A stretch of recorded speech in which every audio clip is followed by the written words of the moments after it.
For many years I worked on Concorde in its pre-build stage, during the building of it, and afterwards during its test flights, test runs. I worked on it for a long time.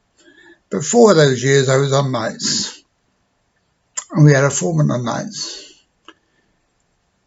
Well, to say that he was only 18 shillings to the pound would be about right. Very slow thinking. And I sort of asked the question round, how did he ever become a foreman?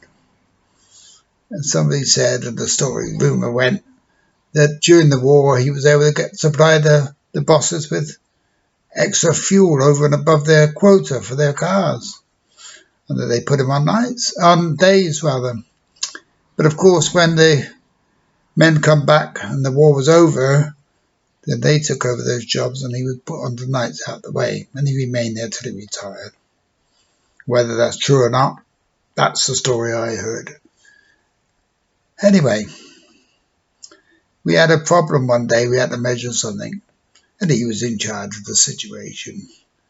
And I've written a little poem. His name wasn't Billy, but I've called it Billy's Theorem. But you'll know what I mean. Galileo, Pythagoras, and Einstein are all famous names that will last. Scientific and mathematical geniuses, great men from a far greater past. You have heard of linear measurement, of Pythagoras' theorem no less. Until you have heard Billy's theorem, you have all been deprived of the best. Here in this West Country city, where great engineers are well known, our Billy surprises the other with a theorem all of his own. Bill's factory needs an extension, but a problem occurred there one day.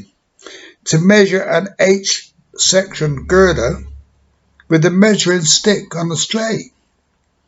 Great minds were put to the problem. Many went right round the bend, until Billy came up with his theorem. 2 small tapes put end to end. So grabbing his 12-foot tape measure, our Bill's an impetuous sort, hooked the tape to the top of the girder, but still he found it was short. Calling Len over to help him, Billy said, measure up from the floor to the mark on my 12-foot tape measure. Len said, in inches the mark's 34. Though the other had measured for hours, Billy said, you've all got it wrong. With Len's help and both our tape measures, it's 12 foot, 34 inches long. So Billy's theorem is 1 girder equals the length of 2 small tape measures held end to end, which equal 12 foot, 34 inches, plus or minus a centimetre or 2.